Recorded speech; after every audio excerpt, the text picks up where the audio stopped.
graceful. So this is what we have today. It's the Sony FE50 f1.2 G Master lens. And I want to compare it directly with the Canon version to see what the lenses are like head to head.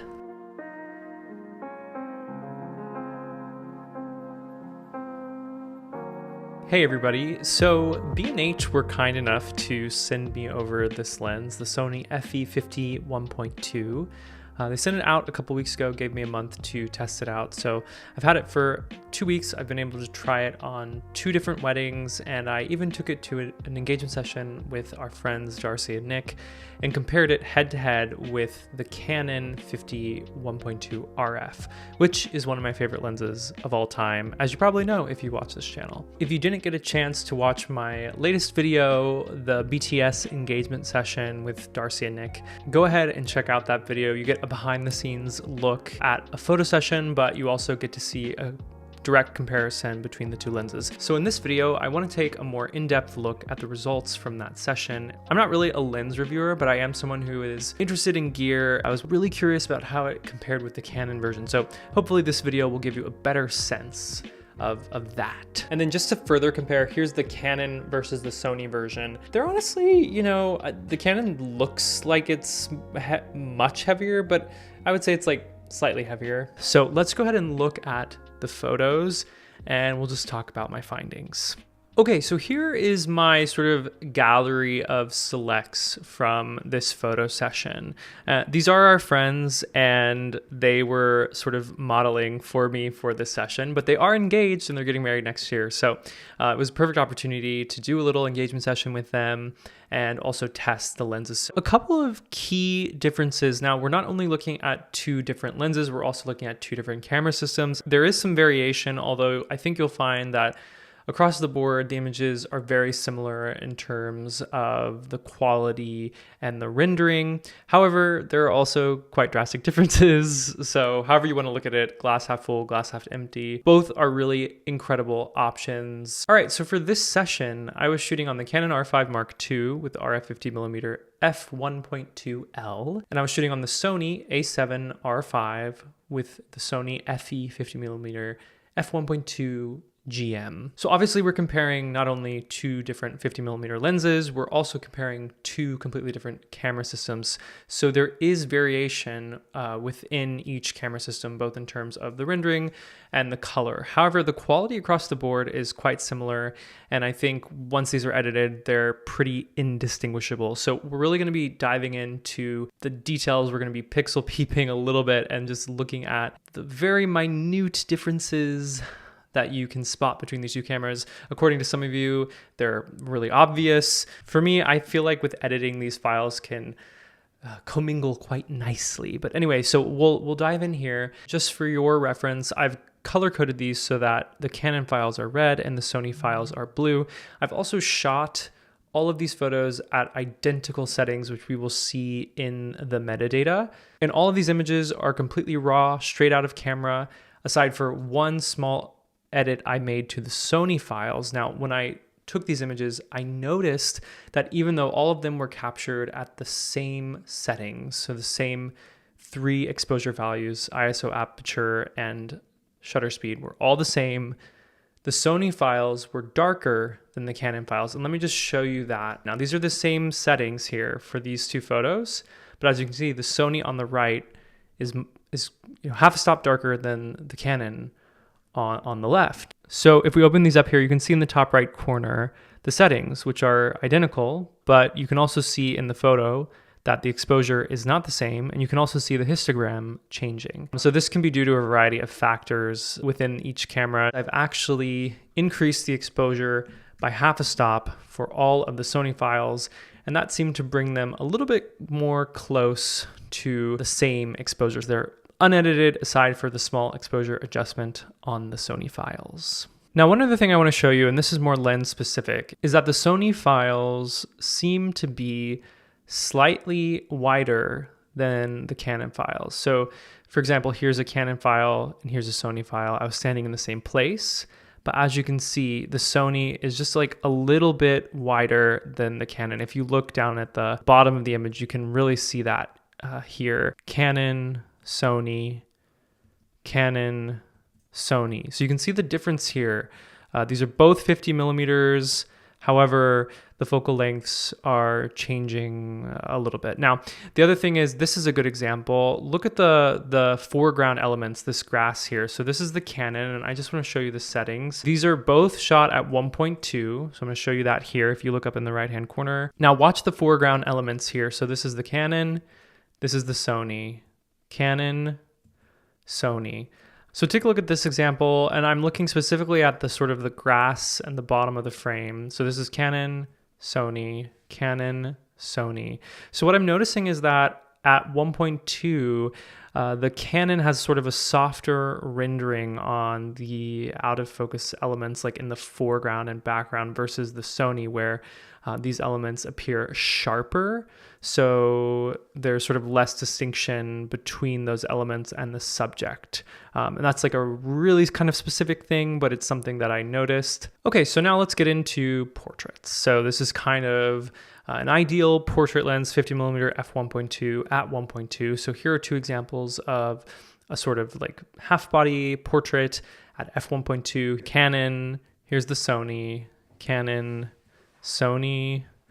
So as you can see, the quality is quite similar. I mean, look at things like the bokeh in the background. There's beautiful out of focus rendering on both lenses. Which one is better is really hard to say. I think it's just like a matter of preference when it comes to the camera system now at this point. I don't think it's really a matter of what lens is better at rendering subject separation or background smoothness. They both look really good in that regard. And again, we're talking specifically about like sort of these elements here. So these are not framed exactly the same, so it's a little bit hard to tell here, but this is the Canon, this is the Sony, the Canon, the Sony. So you can see this sort of bokeh in the background. It's pretty hard to distinguish the out of focus area. Both look really great to me. And here's where we do start to see a little bit of a difference in the rendering. This is the Canon, this is the Sony,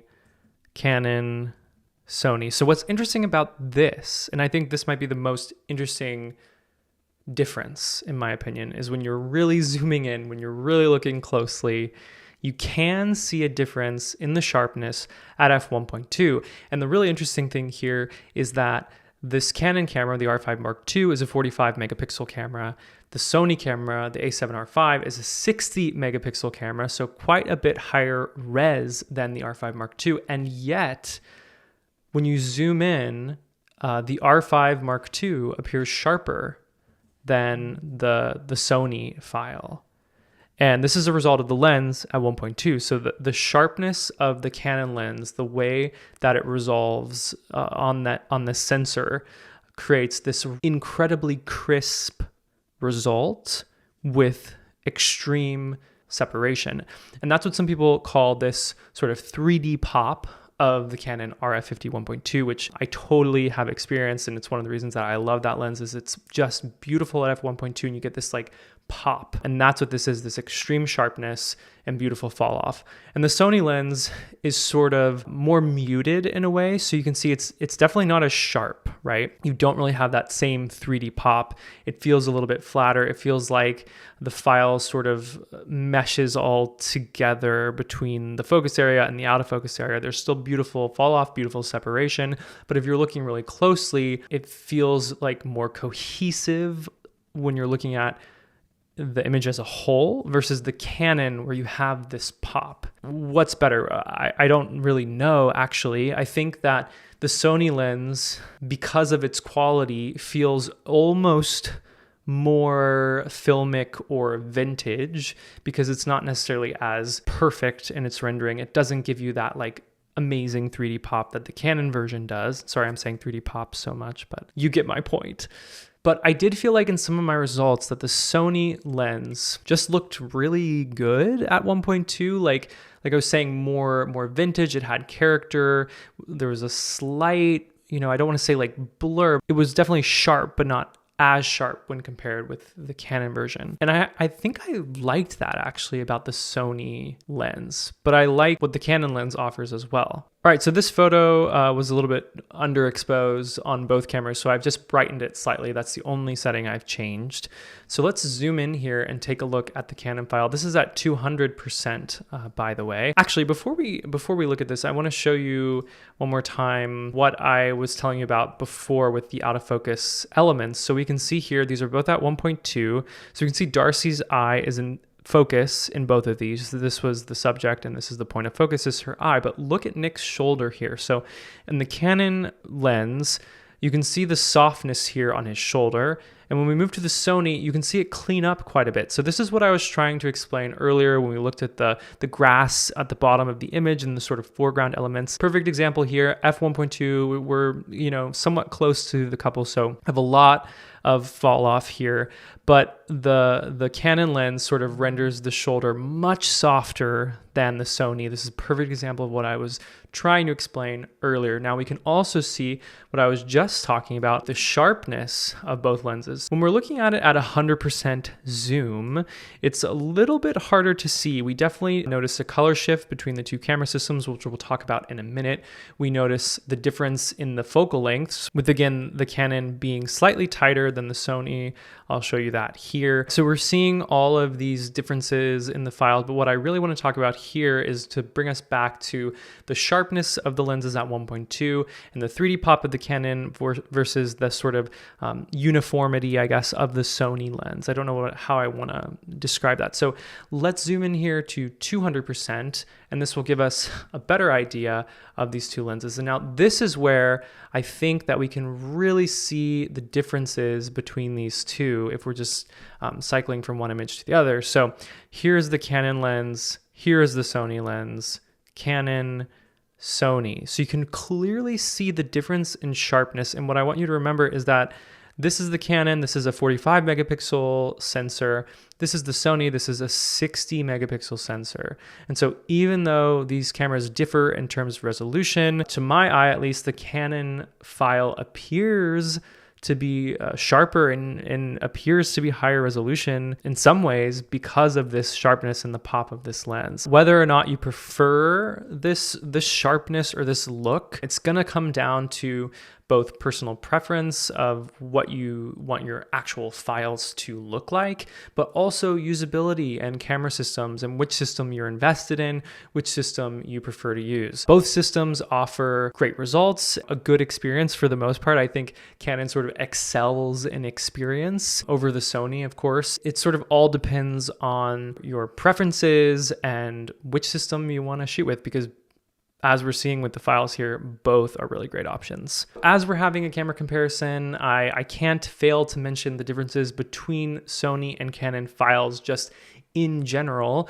There's quite a difference, as you can see from these raw files, or maybe you think there's not quite a difference. Maybe you think they're quite similar, because I also see an argument for that. So if we look at these two portraits, I want you to look at the color here. So here's the Canon, here's the Sony, Canon, Sony. I think what I'm noticing is, like, out of the camera, these Sony colors are a little bit nicer than the Canon colors. The Canon file seems to have sort of a greenish wash. The skin tone leans more green, whereas the Sony file seems to have more color separation and the skin tone leans more magenta.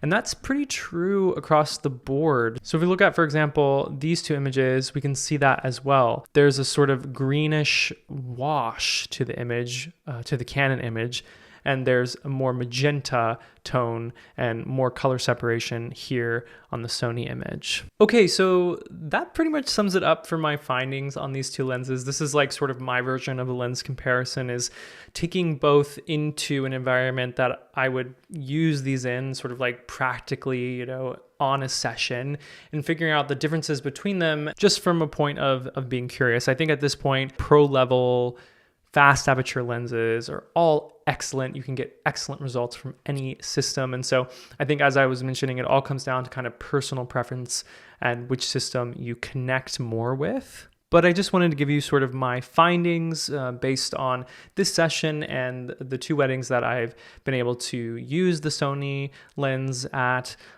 Both are excellent. They're slightly different in their rendering.